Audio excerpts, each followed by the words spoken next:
Bike চালালে স্বাধীনতা অনুভব করি, একটা ইতিবাচক অনুভূতি হয় আৰু এটা মেসেজ যায়।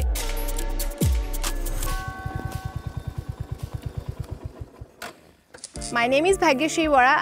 আমি ভাগ্যশ্রী বরা, উত্তর পূর্ব আসামে 23 বছর বয়সী মোটরসাইকেল রাইডার। আমার অধিকাংশ কন্টেন্টই বাইক নিয়ে। and riding. ইনস্টাগ্রাম ইনফ্লুয়েন্সার ভাগ্যশ্রীর বাড়ি আসামের নগাঁওতে, যেখানে মেয়েদের বাইক চালানোকে নেতিবাচকভাবে দেখা হয়।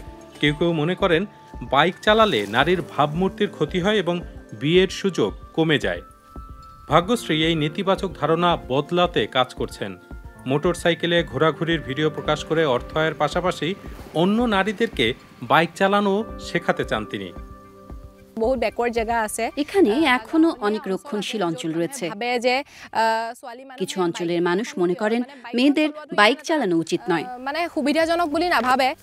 তবে পরিবারের অস্বস্তি সত্ত্বেও ভাগ্যশ্রী এগিয়ে গেছেন এবং 21 বছর বয়সে বাইক কিনেছেন। প্রথমবার বাইকে চড়ে বিশেষ কিছু অনুভব করেছেন তিনি, আর তা হচ্ছে স্বাধীনতা। অন্য নারীদেরকেও এমন স্বাধীনতার স্বাদ দিতে চান ভাগ্যশ্রী, আর তাই ভিডিও তৈরি শুরু করেন। আৰু ফার্স্ট ভিডিওটোত মই মোৰ গোটেই কেনেকৈ মই 13 বছৰ বয়সৰ পৰা মোৰ সেই সপোন 13 বছর বয়স থেকে নিজের বাইকের স্বপ্ন দেখছিলাম। প্রথম ভিডিওতে সে কথা জানাই, সেটি 30 লাখের বেশি ভিউ হয়েছে। ভিডিওটোৱে প্ৰায় 3 মিলিয়ন মান ভিউজ আহিছিলে। মানুহৰ ইমান বেছি ধুনীয়া ধুনীয়া কমেন্ট, অনেক মানুষ ইতিবাচক মন্তব্য করেছেন, ফলে আমি উৎসাহিত হয়ে ভিডিও তৈরি অব্যাহত রেখেছি। কন্টেন্ট ক্রিয়েশন করিবলে ভ্রমণের সময় যা কিছু মজার সবকিছুই ভিডিও করেন ভাগ্যশ্রী। সময়ের সাথে সাথে তিনি বুঝেছেন ইনস্টাগ্রামে কী ধরনের কন্টেন্ট ভালো চলে। মাঝে মাঝে তার এক বন্ধু ভিডিও সম্পাদনায় সহায়তা করেন।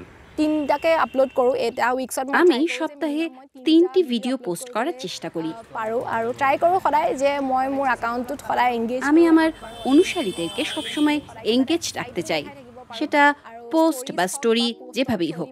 মই তেখেতসকলক ভাগ্যশ্রীর কাছে মোটরসাইকেল চালানো শুধু ঘোরাঘুরির ব্যাপার নয়, বরং স্বাধীনতা এবং ক্ষমতায়নের ব্যাপার। এজ এ ছোৱালী যদি বাইক এখন চলাই বিভিন্ন জায়গা ঘুরিব পারো, বিভিন্ন আমরা নারীরা বাইক চালিয়ে ঘোরাঘুরি করতে পারলে তা সমাজে এক ইতিবাচক বার্তা দেয়, আর এভাবে আমি নারীর ক্ষমতায়নে কাজ করছি। তেনেকে আমি গোটেইখিনি এম্পাওয়ার কৰিব পাৰো। তবে রক্ষণশীল সমাজে নেতিবাচক প্রতিক্রিয়ার মুখোমুখিও হয়েছেন ভাগ্যশ্রী। তিনি মনে করেন কিছু মানুষ কোনোভাবেই নারীদেরকে বাইকে দেখতে চান না, তাই নেতিবাচক প্রতিক্রিয়া উপেক্ষা করে বরং যে নারীরা তাকে দেখে উৎসাহিত হচ্ছেন তাদের দিকে মনোযোগ দেন এই লেডি বাইকার। তার চ্যানেলও ক্রমশ বড় হচ্ছে। অনেকে আমাকে বলেন যে আমার কন্টেন্ট দেখে তারা শুধু ভিডিও তৈরিতেই উৎসাহিত হননি, নতুন বাইক নিতেও আগ্রহী হয়েছেন। এসব শুনলে আমার অনেক ভালো লাগে। আমি খেয়াল করেছি বাইককে শুধু পুরুষের ব্যাপার ভাবেন অনেকে। আমি যখন সম্প্রতি লাদাখের কঠিন পথ বাইকে ঘুরলাম, তখন তরুণরা, বিশেষ করে মেয়েরা বলল, দারুণ, তুমি পারলে আমি কেন পারবো না? আমি কিও নোৱাৰিম। ভারত জুড়ে মেয়েদের মধ্যে মোটরসাইকেল চালানোর চর্চা বাড়ছে।